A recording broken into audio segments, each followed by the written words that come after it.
शादी को 3 साल हो गए। मुझको इस रिश्ते पर नहीं रहना।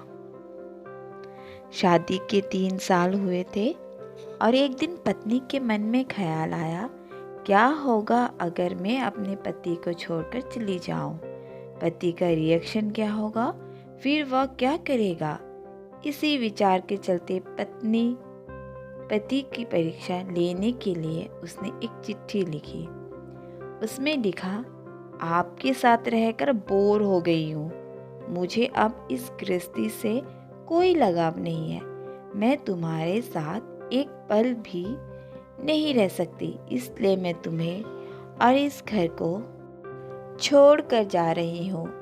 उसने वह चिट्ठी टेबल पर रखी और खुद बेड के नीचे जाकर छुप गई। थोड़ी देर बाद पति ऑफिस से घर आया। उसने घर में अपनी पत्नी कहीं नहीं दिखी। फिर उसकी नज़र टेबल पर रखी चिट्ठी पर पड़ी। चिट्ठी को उठाकर उसने पढ़ी। थोड़ी देर तक बिल्कुल शांत रहा, कुछ नहीं बोला। फिर उसने अपनी उसी चिट्ठी के पीछे कुछ लिखा और अपने मोबाइल में गाना बजाकर जोर जोर से नाचने लगा। फिर उसने अपने कपड़े बदले और अपनी एक फ्रेंड को फ़ोन लगाया और कहने लगा, मैं आज आज़ाद हो गया हूँ। मेरी बीवी को आखिरकार ये एहसास हो गया कि वो मेरे काबिल नहीं है, इसलिए वह खुद ही मुझे छोड़कर हमेशा के लिए चली गई और मैं अब आज़ाद हो गया हूँ। तुमसे अभी सामने वाले बगीचे में मिलना चाहता हूँ। फटाफट वहाँ आकर मुझसे मिलो। ऐसा कहकर पति घर से बाहर निकल गया। आंखों में आंसू लिए पत्नी बेड के नीचे से बाहर निकली। उसके हाथ थर थर कांप रहे थे। कांपते हाथों से उसने टेबल पर रखी वह चिट्ठी उठाई और पढ़ी। उसमें पति ने लिखा था, अरे पगली, तुम्हें तो ठीक से छुपना भी नहीं आता। बेड के नीचे से तुम्हारे पैर दिख रहे हैं। तुम जल्दी से गरम गरम चाय बनाओ, मैं सामने की दुकान से समोसा लेकर आता हूँ। मेरे जीवन में खुशी तुम्हारे आने से है। आधी खुशी तुम्हें सताने में है और आधी तुझे मनाने में है।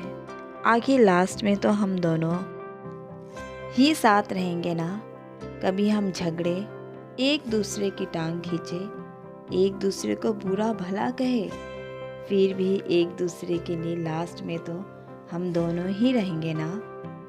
जो बोलना है बोलो, जो करना है करो। बुढ़ापे पे जब चश्मा गुम हो जाएगा तब एक दूसरे के चश्मे ढूंढने के लिए लास्ट में तो हम दोनों ही रहेंगे ना। कभी मैं रूठूं तो तुम मुझे मनाना, कभी तुम रूठो तो मैं तुझे मना लूँगा।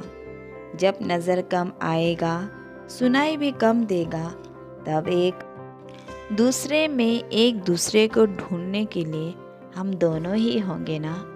जब घुटनों में दर्द बढ़ जाएगा, कहीं आना जाना भी बंद हो जाएगा, तब एक दूसरे के नाखून काटने के लिए तो हम दोनों ही होंगे ना। मेरी रिपोर्ट तो बिल्कुल क्लियर है। आई एम ऑलवेज राइट बोलकर एक दूसरे को चिढ़ाने के लिए आखिर तो हम दोनों ही होंगे ना। दोस्तों, कहानी ख़त्म होते होते बीबी का रो रो कर बुरा हाल हो गया। उसे पता चल गया कि उसका पति उससे कितना ज़्यादा प्यार करता है। आप भी सच सच बताना, क्या इस कहानी को पढ़ते पढ़ते आपकी आंखों में भी पानी आया या नहीं?